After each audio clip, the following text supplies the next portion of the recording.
Olá, boa noite, queridos amigos, irmãos. Juntos novamente aqui estamos buscando a luz do Evangelho de Jesus. E sob essa luz haveremos de continuar fortalecendo a nossa fé, a nossa esperança, a nossa alegria de viver e de conviver fazendo o bem. Trazemos novamente o livro Bezerra, Chico e Você, com uma mensagem muito importante para nós, trabalhadores, servidores do Cristo. Aceitemos agir. Compreendemos as tarefas que se desdobram e as lutas que lhes são consequentes.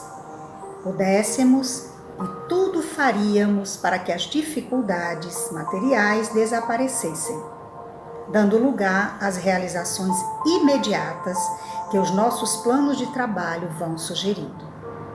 Se é verdade, porém, que os embaraços se multiplicam, não é menos real a divina misericórdia que nos assiste.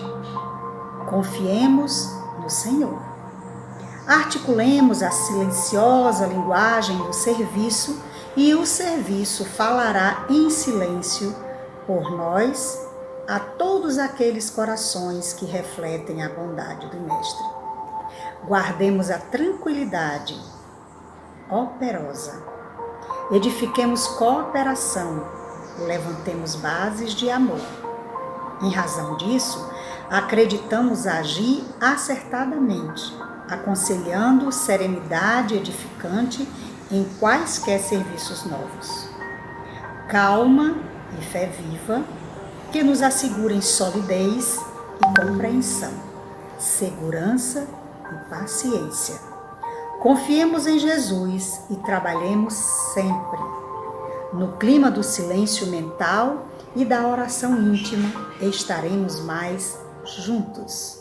Bezerra de Menezes.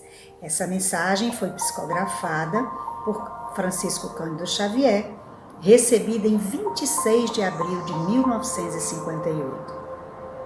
Uma mensagem de algum tempo, mas que se faz presente nos dias de hoje.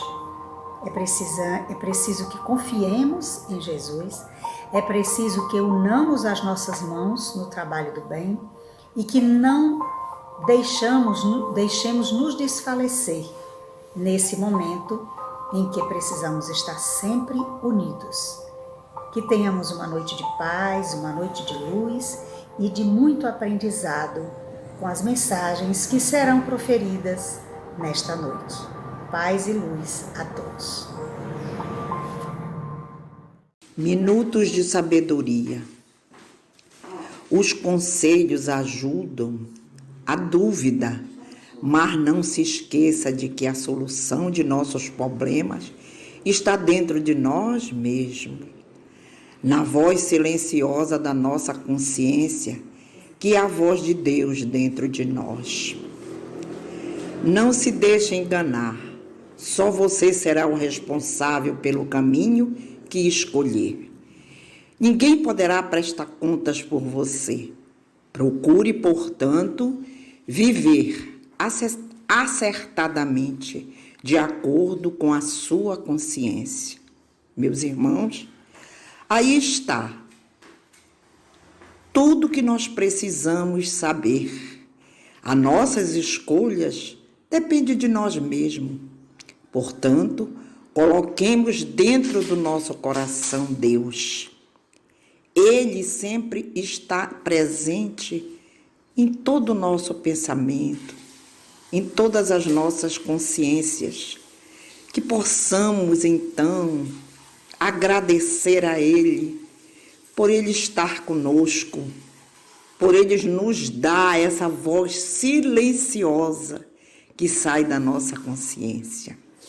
Que possamos pensar muito nisto, pois tudo que escolhemos está acertadamente de acordo com a nossa consciência.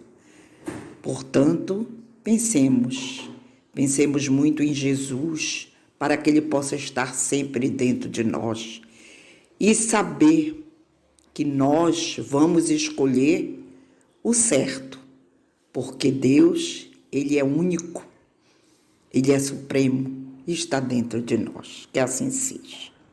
Através de vossas mãos, Senhor, ampara nossos irmãos em humanidade, os governantes e os líderes religiosos, para que eles tomem o caminho de tua excelsa verdade. Os profissionais da área da saúde e os acometidos com a Covid-19, que eles recebam fluido de fortalecimento e harmonia, que colimam no processo de cura e alívio das dores. Aos pequenos empresários e pessoas que foram abatidos por essa crise, que eles possam ter a certeza da ajuda vinda do alto. E finalmente, Senhor, pelas famílias, que elas possam ser envolvidas em ambiente de harmonia, de compreensão, e assim dar o exemplo maior de tua caridade. Boa noite, meus irmãos queridos. Convido a todos nesse instante a fazermos uma vibração um pouco maior, porque ela será dirigida àqueles que fazem a segurança, aos nossos motoristas de ônibus, de aplicativos. Vamos pensar mesmo em todos eles com muito amor, pedindo a Jesus que os ampare.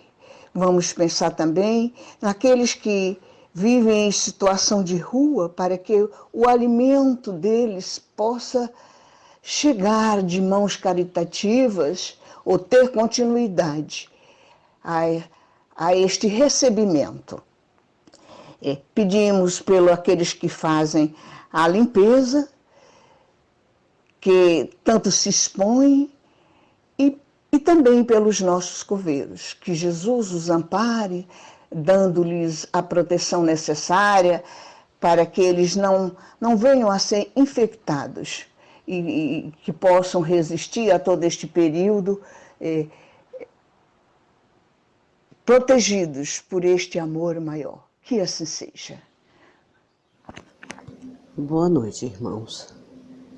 A dor e o sofrimento dos que partiram para o outro lado da vida em desesperação e sofrimento é o que estamos a rogar ao Pai Todo-Poderoso, Jesus Cristo, nosso irmão maior, aos anjos consoladores e Maria de Nazaré, o socorro da paz e misericórdia a envolver esses irmãos em bálsamos de luzes reconfortantes em suas consciências, aliviando suas torturantes dores espirituais.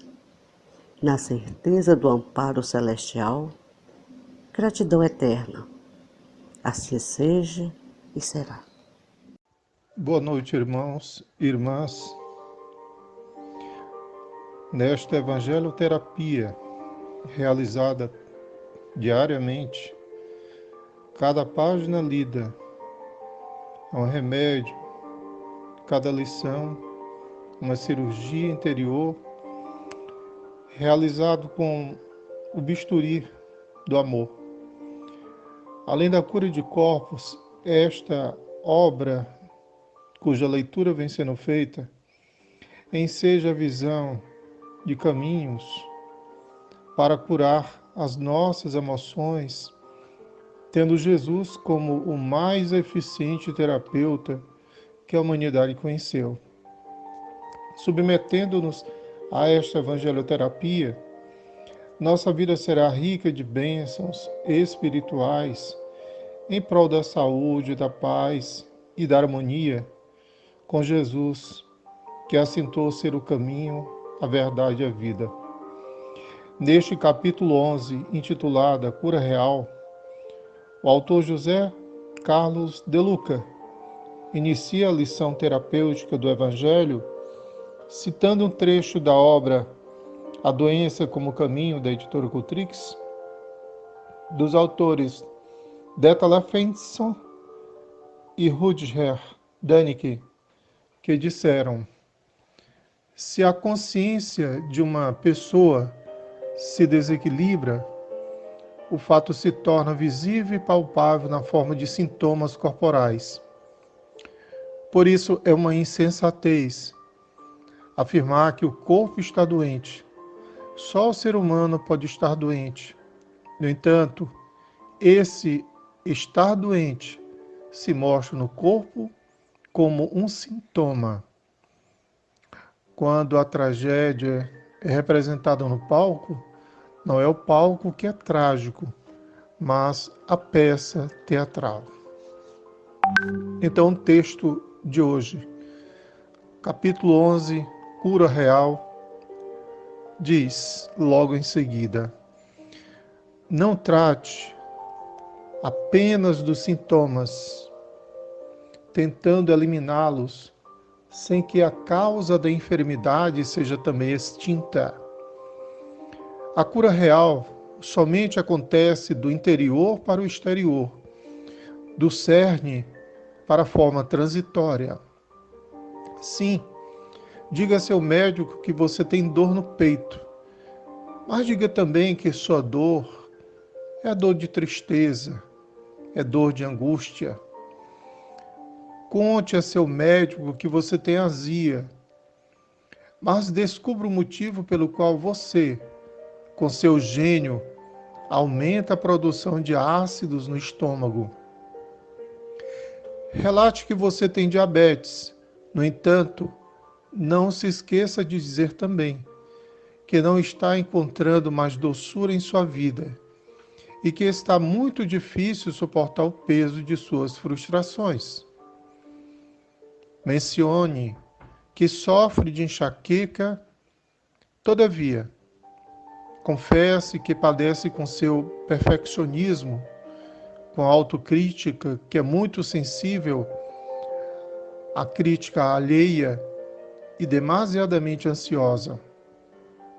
Muitos querem se curar, mas poucos estão dispostos a neutralizar em si o ácido da calúnia, o veneno da inveja, o bacilo do pessimismo e o câncer do egoísmo. Não querem mudar de vida. Procuram a cura de um câncer, mas se recusam a abrir mão de uma simples mágoa.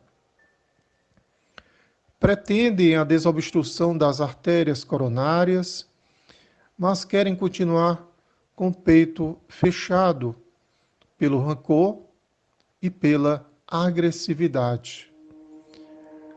Almejam a cura de problemas oculares, todavia não retiram dos olhos a venda do criticismo e da maledicência. Pedem a solução para a depressão. Entretanto, não abrem mão do orgulho ferido e do forte sentimento de decepção em relação a perdas experimentadas. Suplicam auxílio para os problemas da tireoide, mas não cuidam de suas frustrações e ressentimentos, não levantam a voz para expressarem suas legítimas necessidades. Imploram a cura de um nódulo de mama, todavia insistem em manter bloqueada a ternura e a afetividade por conta das feridas emocionais do passado. Clamam pela intercessão divina, porém permanecem surdos aos gritos de socorro que partem de pessoas muito próximas de si mesmos. Deus nos fala através de 1000 modos. A enfermidade é um deles. E, por certo, o principal recado que lhe chega da sabedoria divina é que está faltando mais amor e harmonia em sua vida. Toda cura sempre é uma autocura. E o Evangelho de Jesus é a farmácia onde encontraremos os remédios que nos curam por dentro. Há 2000 anos, esses remédios estão à nossa disposição. Quando nos decidiremos? Ao final desta mensagem, o autor Carlos de Luca escreve a seguinte reflexão final: toda cura sempre é uma autocura. E o Evangelho de Jesus é a farmácia onde encontraremos os remédios que nos curam por dentro. Votos de muita paz, saúde e harmonia para todos, caríssimos irmãos. É preciso que, ao estarmos na condição de clamar pela intercessão divina, que não permaneçamos surdos aos gritos de socorro que partem de muitas pessoas, de muitos irmãos próximos a nós mesmos. Deus nos fala de várias formas, através de 1000 maneiras. A enfermidade é um deles.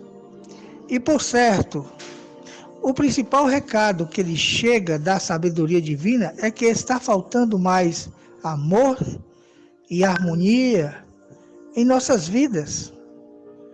Toda cura sempre é uma autocura.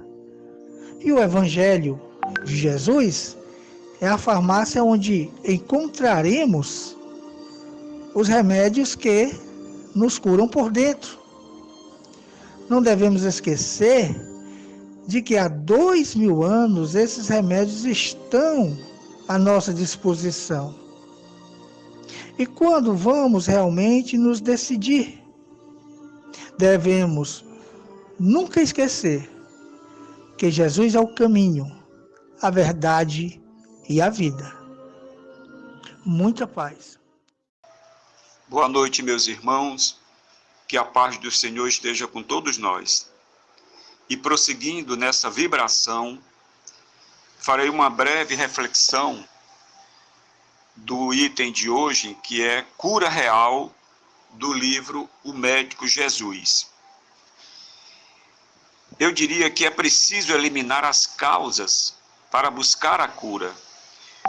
Muitas das vezes, a cura das nossas dores está em nós mesmos.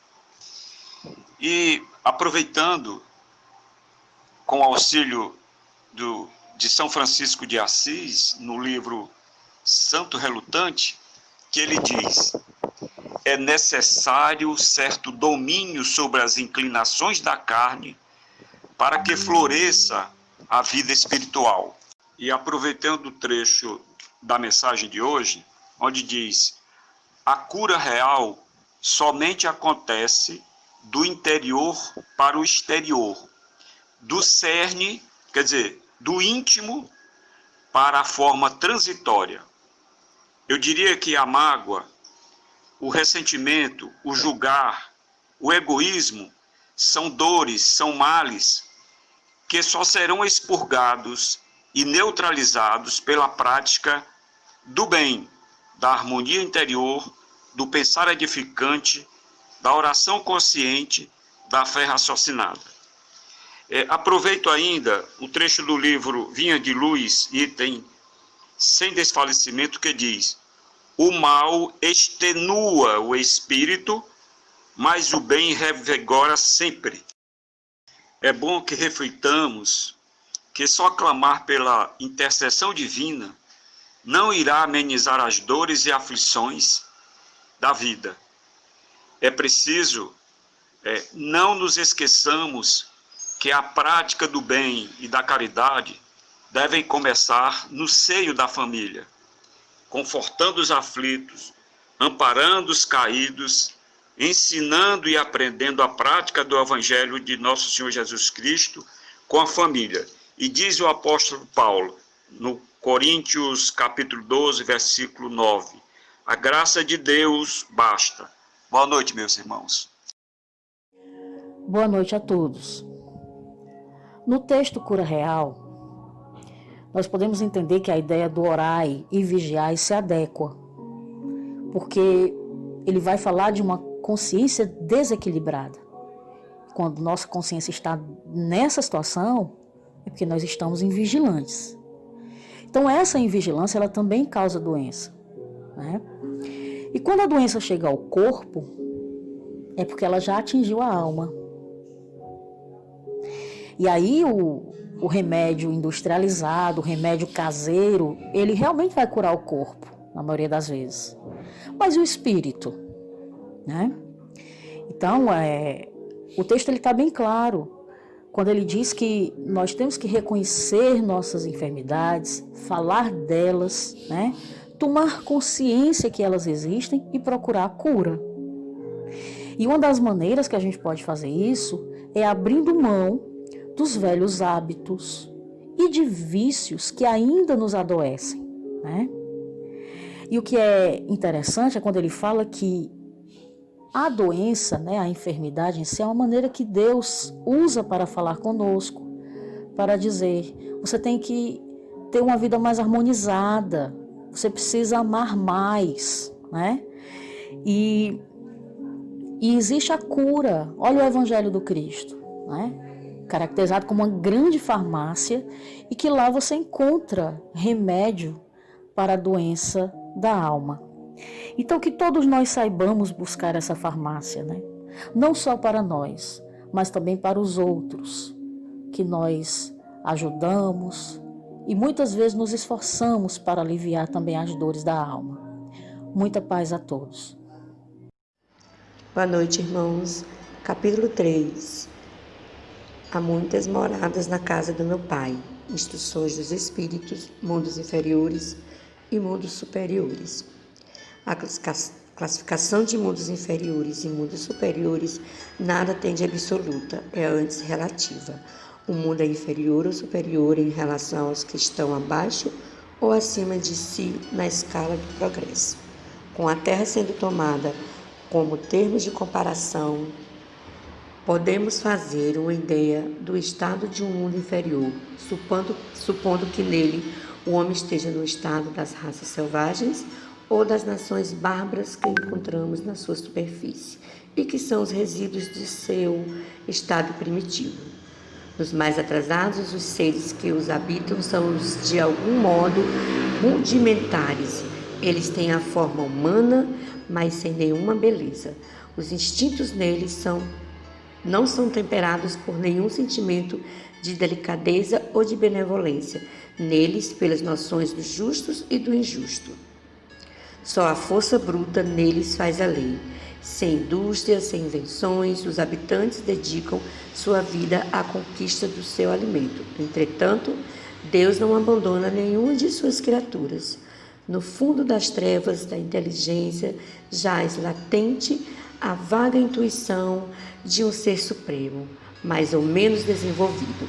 Este instinto basta para torná-los superiores uns aos outros e preparar o desabrochar para uma vida mais completa, porque, de modo algum, são seres degradados, mas crianças que crescem. Entre esses graus inferiores e os mais elevados, há inúmeros estágios e, nos espíritos puros, desmaterializados e resplandecentes de glória, temos dificuldade de reconhecer os que animaram esses seres primitivos, do mesmo modo como no homem adulto temos dificuldade de reconhecer o embrião. Boa noite. Leitura do Evangelho segundo o Espiritismo, capítulo 3. Há muitas moradas na casa de meu Pai. É a Instrução dos Espíritos, o item 9.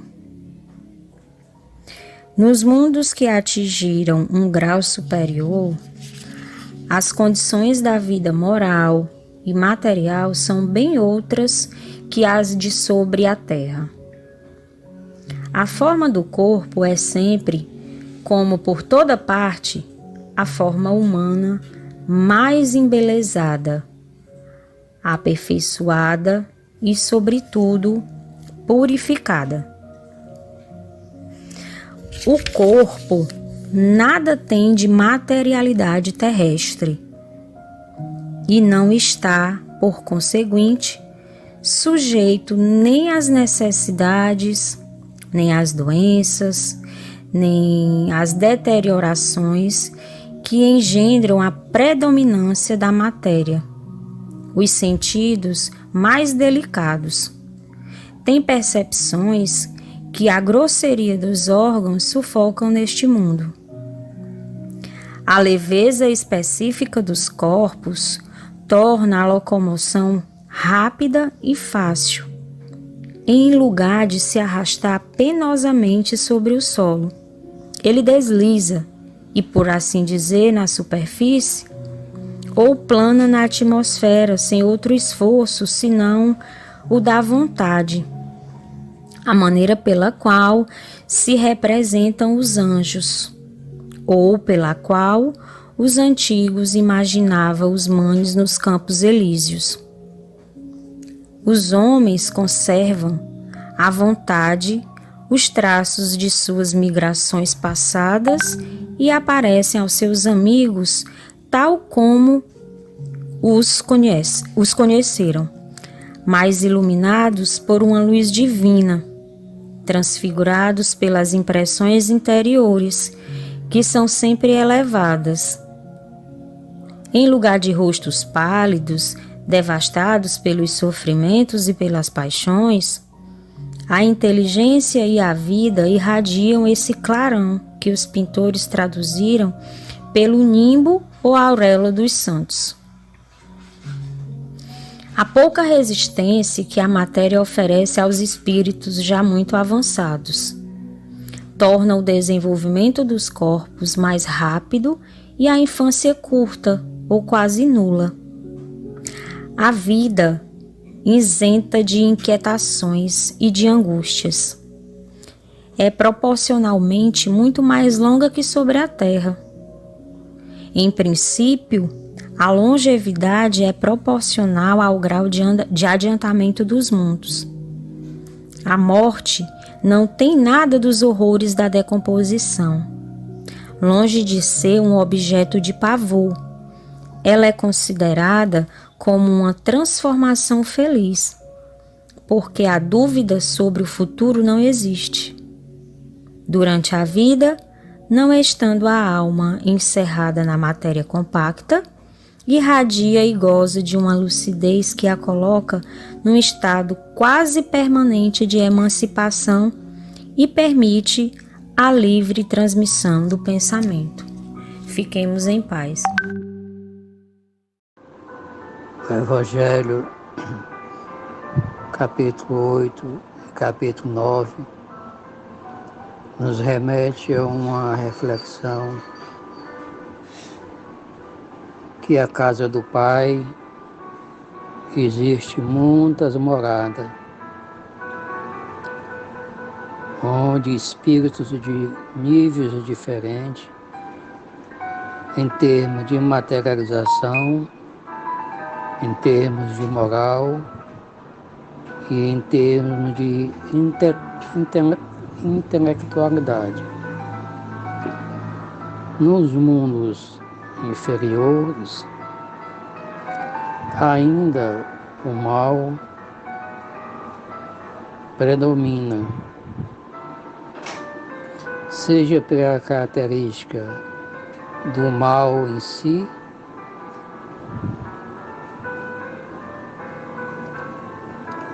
não existe beleza, os corpos que revestem os espíritos ainda são bem grosseiros e, em moral, eles ainda não desabrocharam para a vida maior. O mais importante é saber que Deus não abandona nenhum de seus filhos. Nos mundos intermediários, como a Terra, o processo regenerativo, a gente já vê o bem se manifestando e será a predominância no processo da regeneração. O mal ainda existirá, mas será mínimo, bem pouco. o bem propoderá sobre o mal. No capítulo 9, quando se fala dos mundos superiores, nesses mundos já não existe mais a predominância do mal. Há um mundo de harmonia, de beleza, onde tudo converge para as leis divinas, para as leis naturais. Todos os espíritos comungam do mesmo pensamento. Acima de tudo, um Deus bom, um Deus justo. A inércia não existe, porque aqueles que lá estão trabalham incansavelmente para que os seus irmãos em dores possam um dia chegar a esse mesmo patamar. Assim, com essa reflexão do Evangelho, gostaria de encerrar dizendo que a gente procure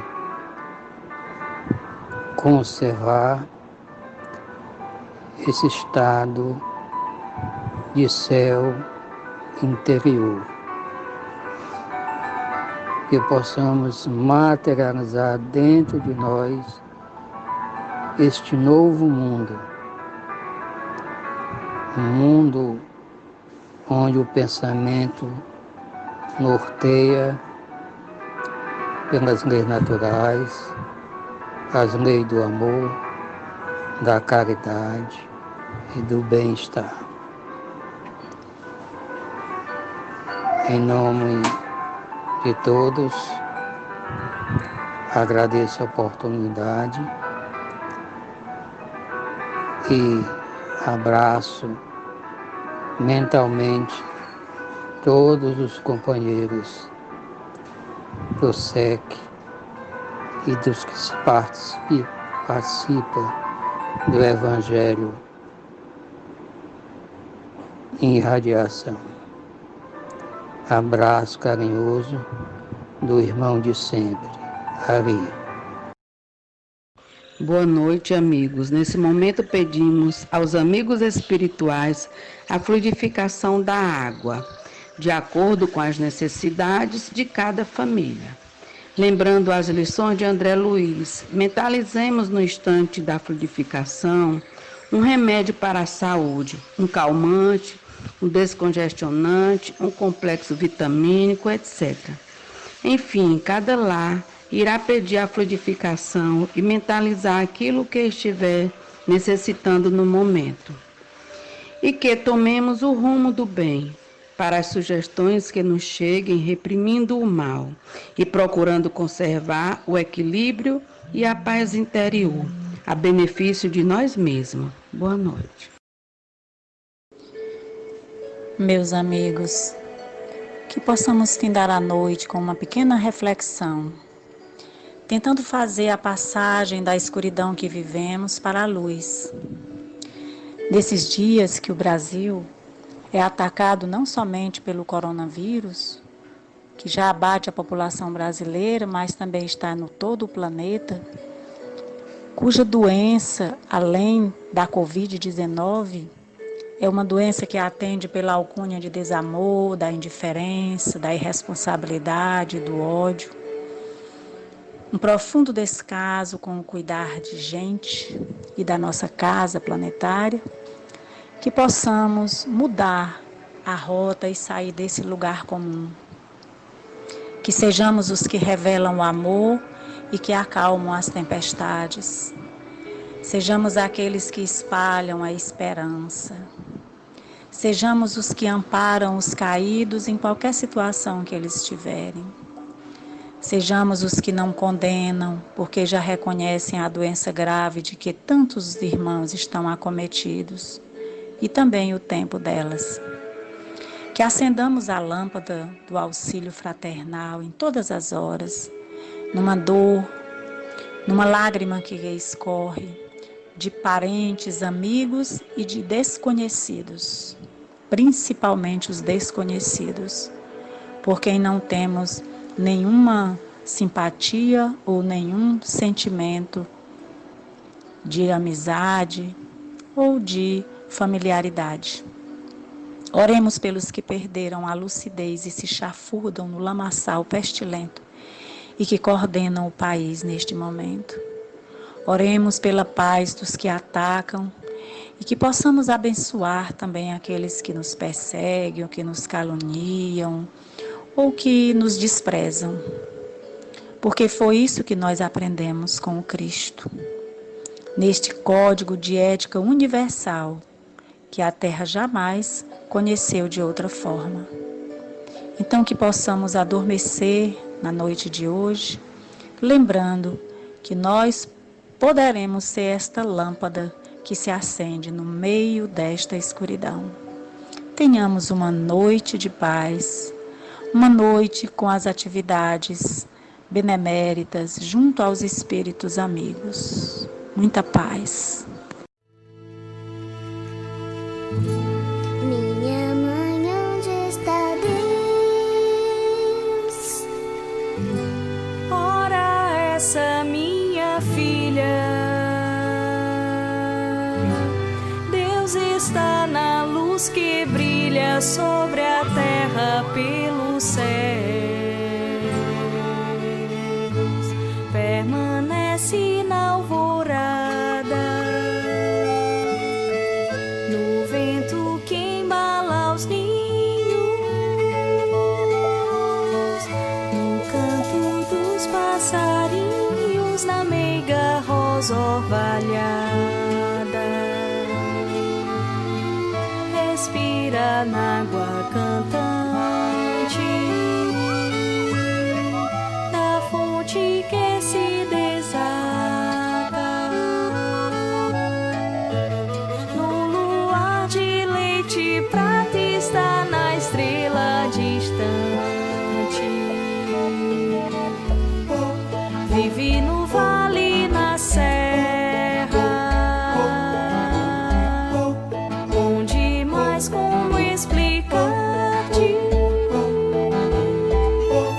Deus existe em toda parte, em todo lugar da terra.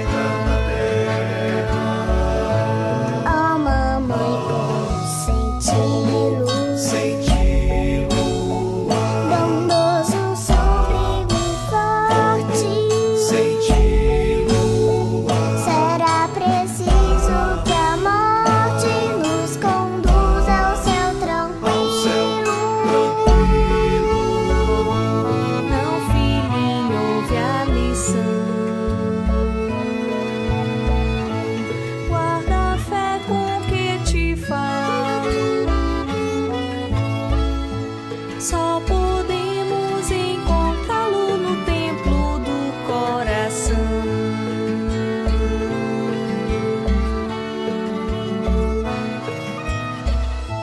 Só podemos encontrá-lo no templo do coração. Só podemos encontrá-lo no templo do coração. Só podemos encontrá-lo no templo do coração. Só podemos encontrá-lo no templo do coração.